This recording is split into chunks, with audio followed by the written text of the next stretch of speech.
Hi children, how are you? I hope you all are fine. So welcome to my class of E-Samveda, and we are doing the standard 8th standard, and the chapter's name is crop production and management. So already we have learned in the first and second session various points. Today in the third session we will be studying so many other concepts. So in the second session, what all we studied, we will simply look into them. First we studied about sowing and the tools used for sowing. We also studied about the organic manure and the chemical fertilizers. We also studied how to prepare organic manure. It was a wonderful video made by children. We know the differences between organic and chemical fertilizers. We have seen the advantages of organic manure, and another way of replenishing the soil is by crop rotation method. So we have studied all these concepts in our second session. So in this today's session, we will be studying about a few important concepts regarding irrigation, that is the meaning and necessity of irrigation. Next we will be studying the traditional methods of irrigation. What are the different traditional methods? And also we will be studying about the modern methods of irrigation. And finally we will study about protecting crops from weeds.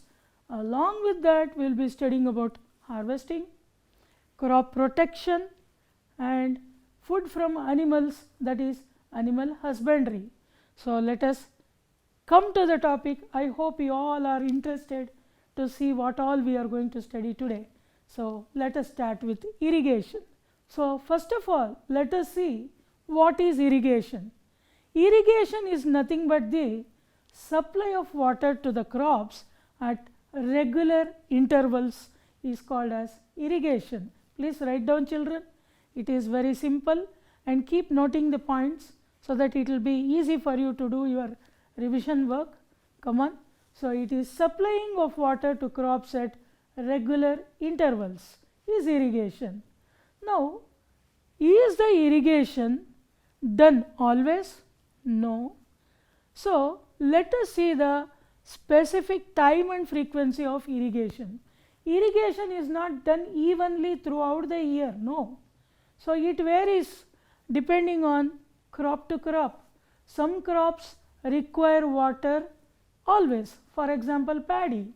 Some crops require very less amount of water in regular intervals. So it depends on the type of crop. Not only that, it varies from soil to soil. Some soils have the retaining capacity of water more, whereas some have less. So depending upon the variety of soil, the amount of water consumed also will vary. Next is, it varies from season to season. In the summer season, you have to pour more water. In the rainy season, that much of water is not required. So irrigation depends on time and frequency. Now, requirement of water to plants. Why do plants need water? Very simple. When they prepare their food, that is photosynthesis, water is required along with carbon dioxide to prepare glucose. This is the basic essential component required.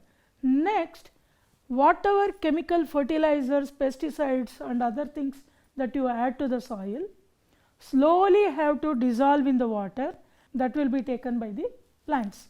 So the absorption of chemical fertilizers along with the water should take place. Absorption of minerals along with water will take place. And next one is to retain the moisture of the soil. So if the plants have to grow, the water should be there in the soil. So that capacity, to have that also you require water. And for the germination of the seed, it is a basic thing. There also water is required. And next is, when the climatic conditions are chilly or it may be hot, if the weather condition is very cold or the temperature is very low, what happens is the cells will start shrinking. But if the water is there, then the shrinkage will be reduced. so the cells can be alive and they can do transportation, etc. If the weather is very hot, that is summer or something, hot air and all will be there. So to cool that also we require water. So all these are the requirements of the plants. So all these are the various concepts required. So now let us see the various sources of irrigation.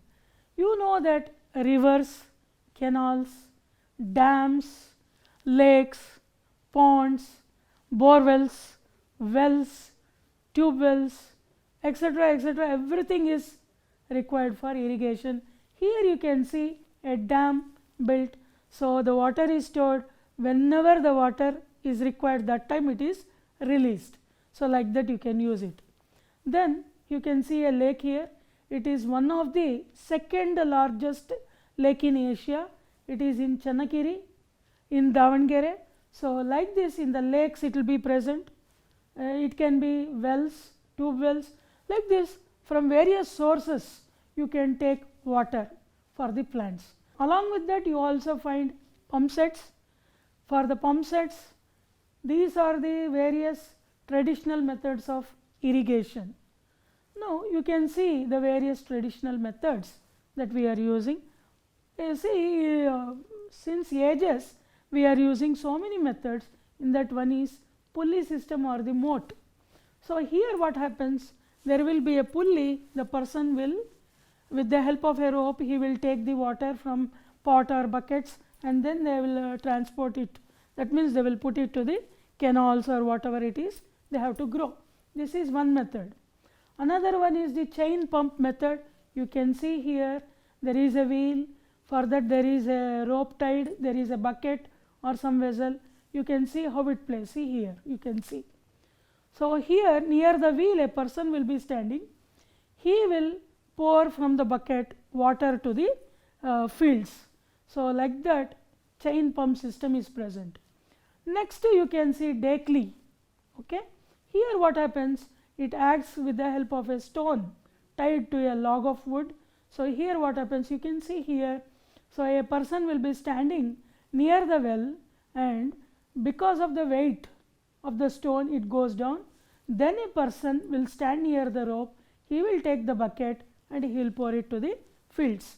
So this is one more age old practice being done. Next is the rahat or the liver system.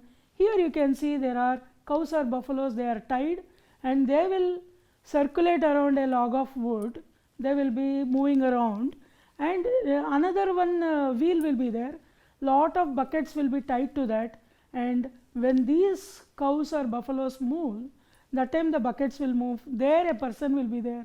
He will be transporting, he will be putting the water. You can see the video here. So you can see here the water is being supplied like this.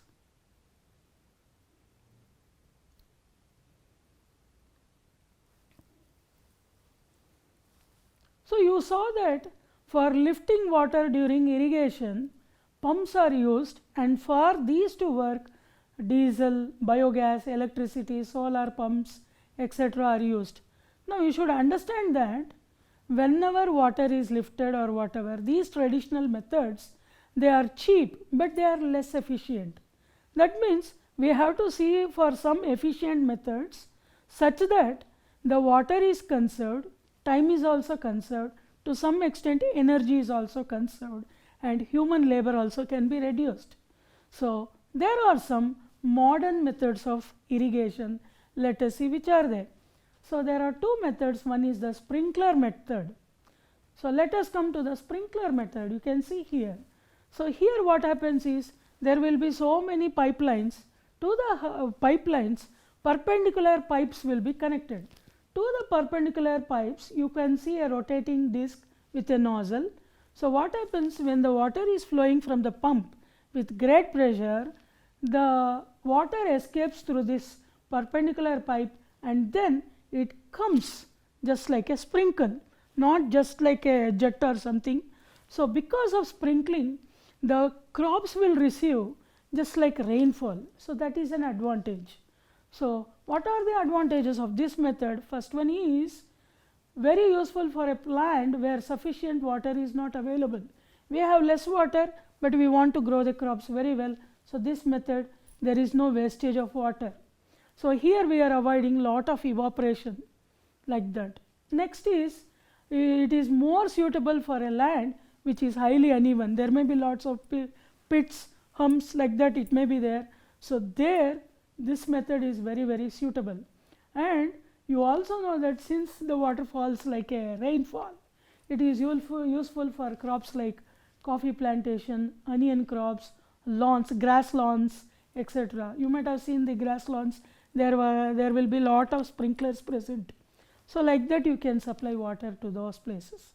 There is another best method, very modern method, that is the drip irrigation. Actually, this is not a very modern method. Even in our age old practices, what they used to do is, near a tree they used to make a small pit. In that they would keep a pot filled with water, and the pot will have a small hole through which a wick or a cotton or cloth is introduced. So, what happens, slowly the water from the cloth will come to the ground. So, the roots and all, you can see that the roots will be surrounding that pot. So, it is one age old practice. Here in this drip irrigation method, as the name itself suggests, the water comes in the form of drips, that means drop by drop. It will be directly given to the plants. So, here what happens, you can see. So, there is a pump. To the main pump there are so many pipes, from there side pipes are there. From there small pipes come near the plant, and drop by drop the water goes to the plants. So, directly the water gets near the roots of the plants. So, by this method what happens is, the roots will get sufficient water and always the soil will be moist. So, the plants can flourish very well. So, there is no wastage of water. This drip irrigation need not be always so sophisticated. It may be manually done also. You can see here, you can see the pipes have small holes in them. So, near the roots you can make this system also. So, like this you can save some amount of money also. So, this method is also being adopted. So, these are the different modes of irrigation. Let us see what are the uses of this method. Very useful for a land where sufficient water is not available, and it is suitable for uneven land, and it is very suitable for fruit plants, coconut, arecanut and other gardens. So, this drip irrigation where there is a long distance between one tree to another tree. So, there this method is very efficient. Now, let us come to the next concept, that is how to protect the crops from the weeds. So, what are weeds then? Yes, please write down, children. The undesirable plants that grow with the crops, you call them as weeds. So, what will happen if these weeds are present? To know that, please see these two pictures. See the above picture and see the bottom picture. What is the difference? Did you note the difference? It is very evident that in the first picture, along with the crops, you find lots of weeds present. And in the second picture, you see that there is only the crop, the weeds are not present. The weeds are being removed, have been removed. So, what happens if the weeds are present, and why should we remove the weeds? Let us see. What happens is, weeds are also plants, right?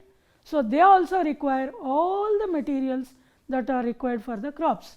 So, what happens, there will be a competition between the weeds and also the crops. So, our weeds will compete with the crop plants for water, nutrients, space and light. So, what happens is, the crops will not get the water, nutrients, space, light, etc. So, their growth is affected, and hence removal of weeds is very necessary. Not only that, they will also hinder you during harvesting season.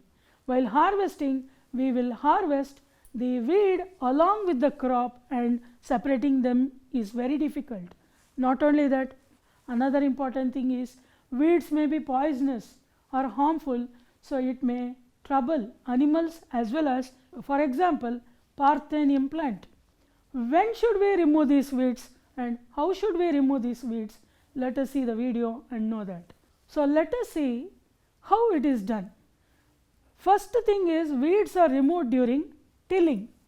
When you till the land, the weeds and all will be removed either using the sickle or the machinery. That time what happens is, the weeds that you have cut down, they will fall to the ground, they will mix with the soil, they will dry, they will become organic manure. So, how to do that?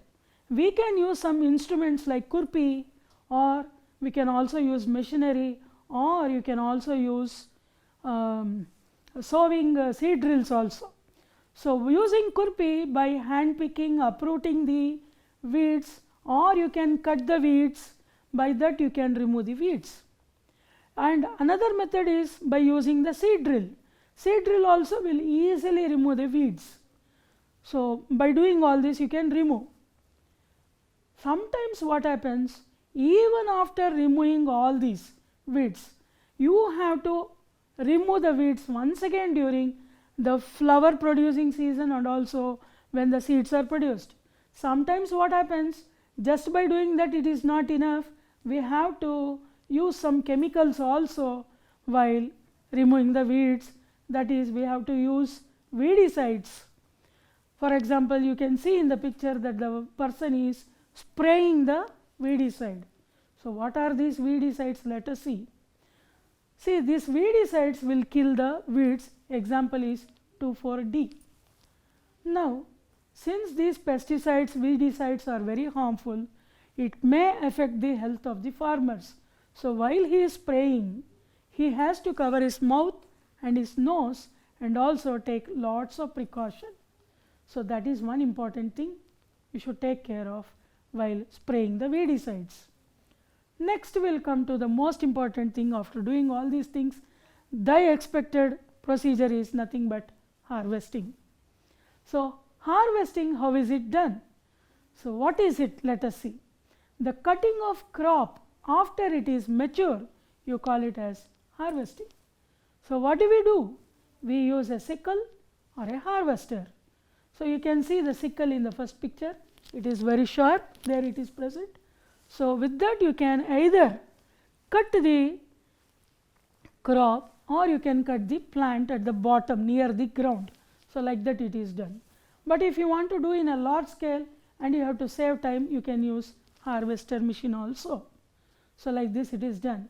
See, here you can see how they are hand picking the apples.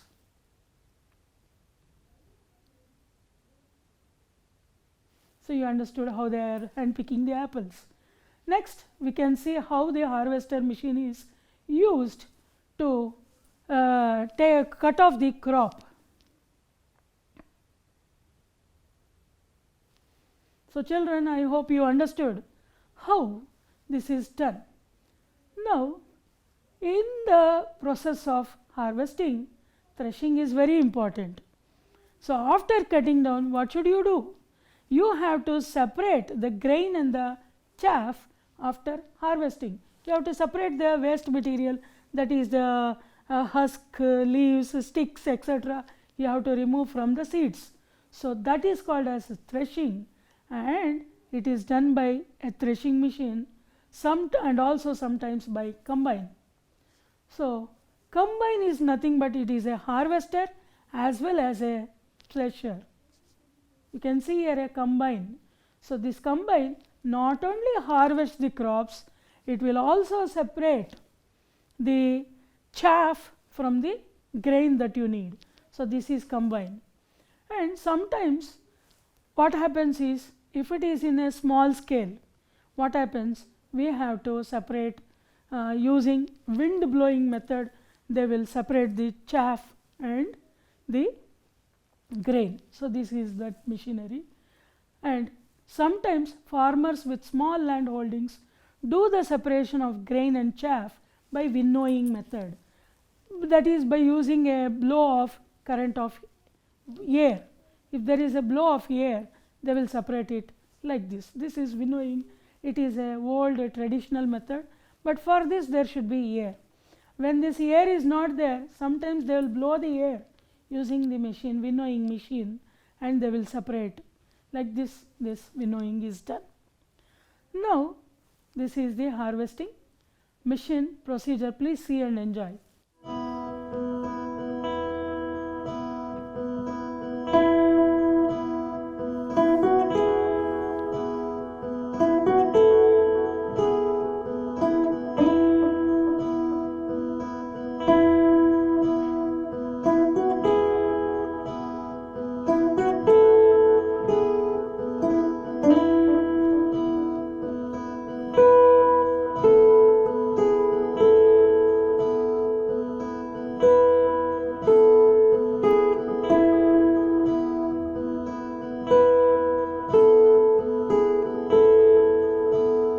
So children, you saw how it is present.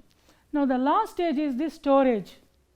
So you can see here so many gunny bags are used, and sometimes jute bags are used for storing of the crop after harvesting. You can see at the bottom they would have kept some wooden planks or iron planks, or there may be stone slabs, so that they are not on the ground to avoid the moisture. So here you have to store such that after harvesting the grains have to be sun dried, so that the moisture everything is removed from it, and then it is stored here. Sometimes they will use gunny bags or jute bags, and sometimes they will use silos to store these food grains, because we require food grains for our highly populated country throughout the year. So that is why we have to store in silos. Sometimes it is also stored in metal or steel cans. So like this, storage granaries will be present. You can see here. So let us see the methods adopted for long term storage. One is, sometimes we have to remove the moisture in the grains. It should be dried very well in the sun. Next is, it should be stored in such a manner that it is away from moisture.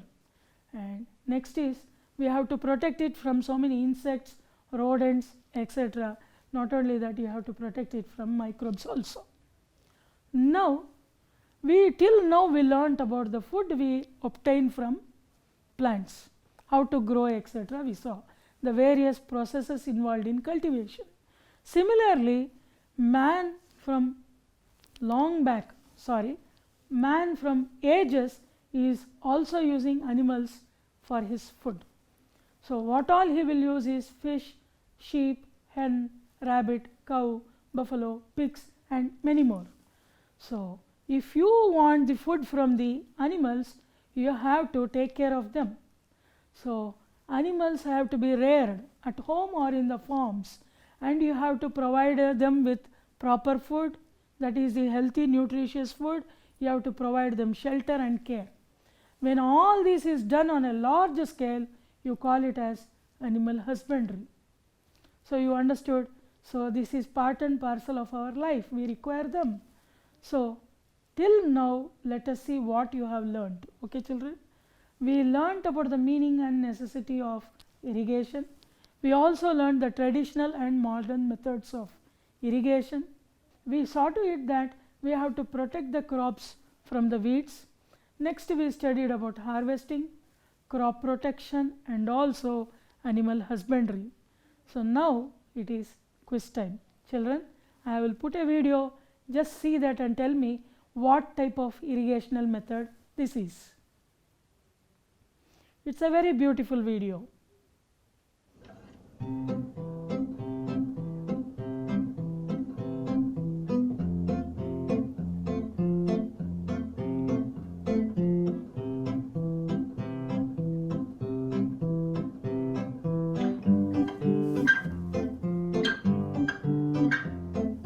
So children, can you tell me what type of irrigation it is? Yes, it is rahat. Next, fill in the blanks. Harvesting and threshing is done at the same time using this machine. Answer is combine. Both are done by this combine, as the name itself suggests. Next, the most suitable method for irrigating coconut tree is, yes, drip irrigation. It saves lots of water. Next, 2,4-D is used as, I am very sure you know the answer. Yes, it is weedicide. Next, before storage, the grains are dried in the sun to dash. Complete the sentence. Yes, to remove the moisture from the grains. Next one, the purpose of using the kurpi is, yes, to remove the weeds or removal of weeds. So, I want you to answer a few of these. Please write down. Match the concept flow graph of growing ragi using the following points. You have to see the points and arrange them in the order. Simple. Harvesting, manuring, sowing, preparation of the soil, supplying water, removal of weeds, storage. I want you to do this work. Next, answer the following questions. Mention the difference between these traditional and modern irrigation methods. Next is drip and sprinkler system of irrigation. Now, children, I want you to complete this table. It is given in the textbook. Here you can see in the first column, in that food section, I have written milk. I have given one example, which are the animals we get milk from, like cow, buffalo, she goat, she camel, etc. I want you to fill the remaining food items and then write the animals responsible for giving all those food items to you.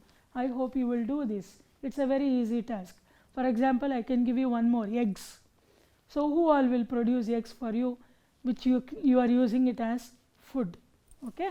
Please complete this activity. So, I have prepared all these materials using so many people who have helped me, many farmers, many teachers and many colleagues and many more people have helped me to do all these materials. I thank them all and I hope you study all these very well, children, and do your exams very well. Bye bye. See you. Namaste.